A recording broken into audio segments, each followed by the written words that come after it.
Hello and welcome. I'm Millicent Walker. Tonight, Vice President Professor Yemi Osinbajo today pays condolence visit to Afenifere leader Pa Ruben Fashoranti, promises the federal government will explore all options towards addressing the growing insecurity in Nigeria.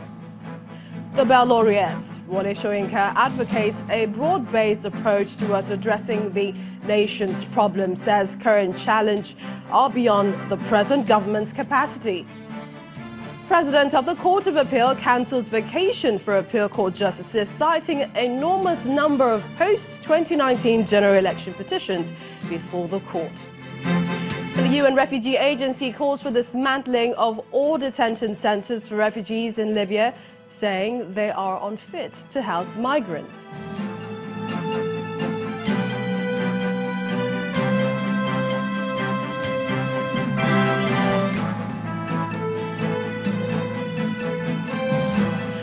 The Vice President, Professor Yemi Osinbajo, has assured Nigerians that the federal government will explore all available options towards ending the present security challenges in the country. Professor Osinbajo was speaking to journalists today, and he paid a condolence visit to the leader of the pan-Yoruba socio-political group, Afenifere, Pa Ruben Fashoranti, over the murder of his daughter, Mrs. Funke Olakunrin. It's the third day after the murder of the daughter of the Afenifere leader, Chief Ruben Fashoranti, along Ore axis. Sympathizers still trooping to his Akure home.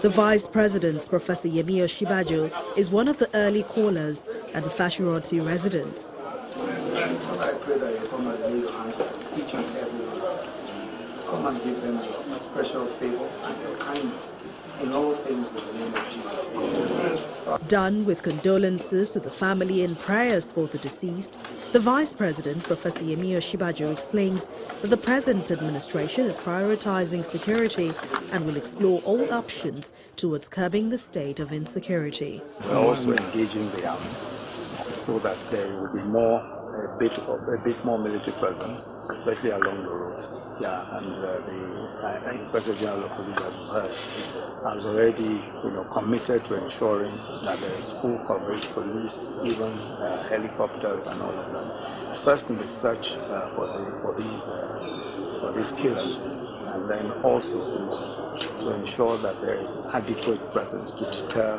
this kind of terrible situation from recurring. Other prominent visitors at Pa Fashoranti's home include the national leader of the All Progressives Congress, Chief Bola Tinubu, and other party chieftains.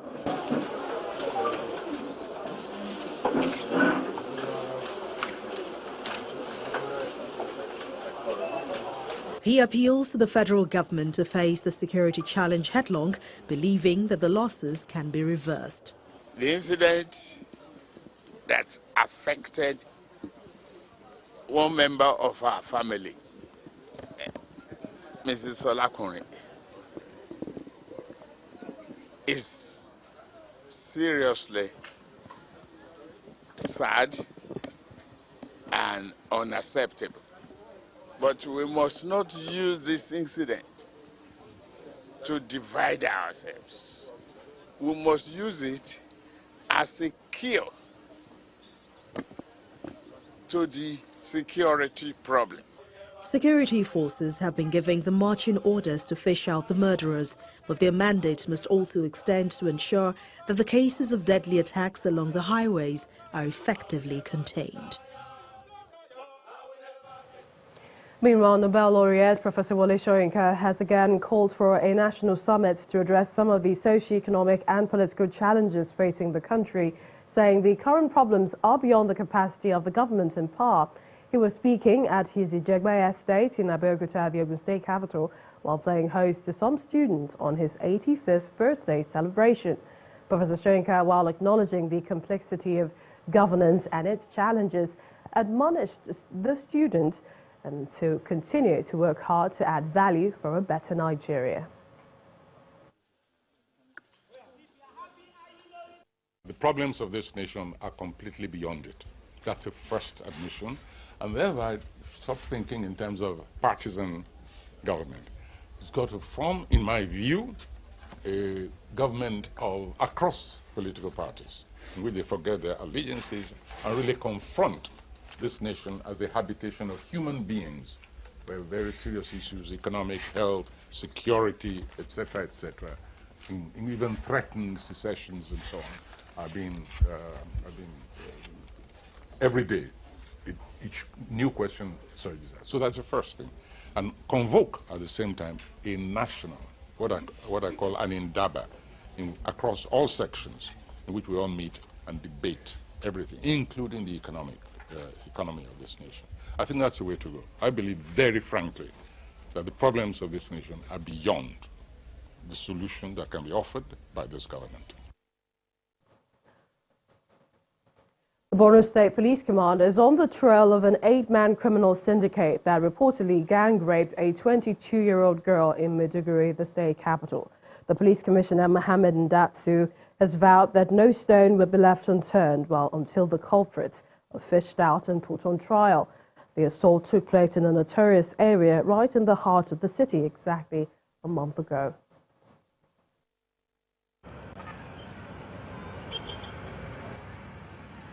This is Gida Madara Bypass, also known as Gongong, a popular street in Maiduguri, especially because of the local ranch where people from different parts of the city come to buy fresh milk. That was all 20-year-old Hawa wanted to do on that fateful evening when she was accosted by a stranger whom she simply ignored. She was only a few meters to her destination, and with the street lights shining brightly, she never anticipated any danger. I was passing by the veterinary area just by the dump site when a group of men called me, but I ignored them. Then one of them commanded me to stop, and I still ignored him. He hit me and I fell on the dump site. Then I began to scream for help. He told me I was wasting my time because according to him, all the people there were his friends. And that's exactly what happened. Initially, it was one person, then 4 others came, and they became 5. Then we started to struggle. A tricycle rider who saw us stopped and tried to help me, but he was overpowered by the men, so he backed off. Then they took me down all the while I was screaming. 3 more people joined them. 2 held my hands and 2 held my legs, and they took turns raping me until I lost my voice and my vision.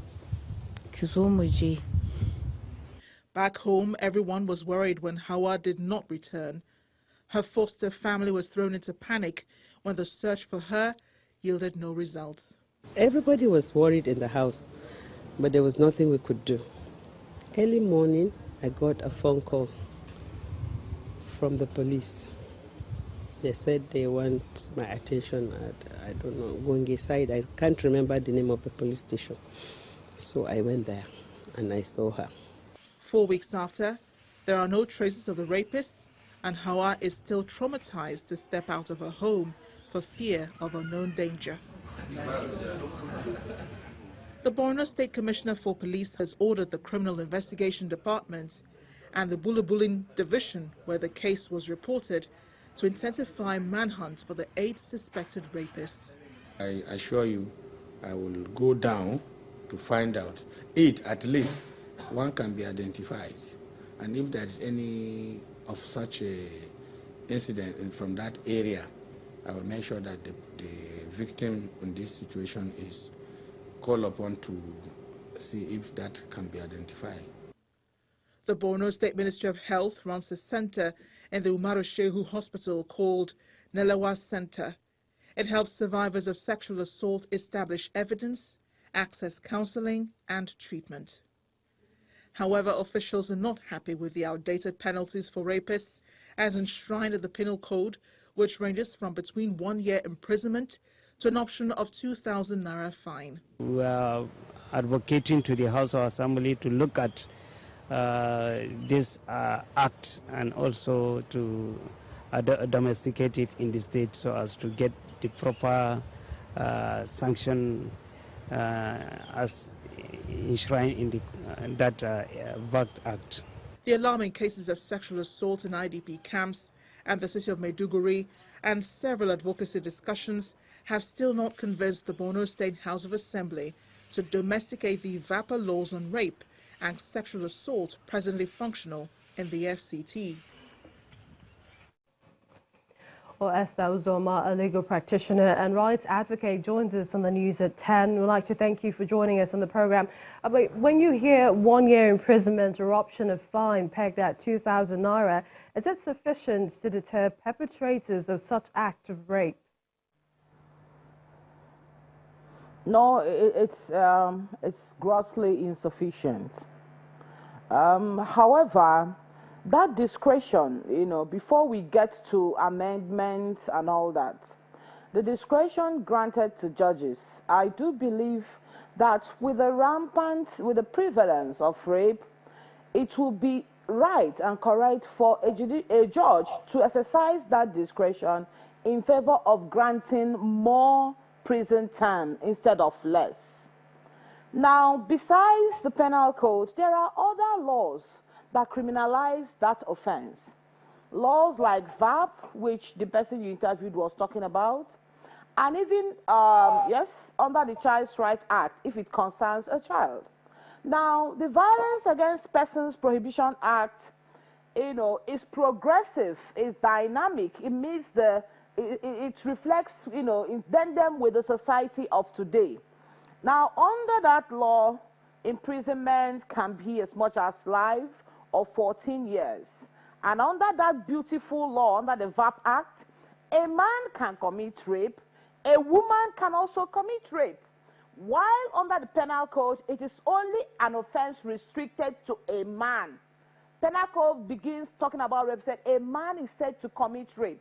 But under this VAP Act, a very beautiful legislature said a person is said to commit rape when he or she, all right? And under the VAP Act that we are now saying, listen, states have to pass it, particularly states, in the north, rape is not restricted to, the biological, the sexes. What I mean is that it is not only the penis or the vagina.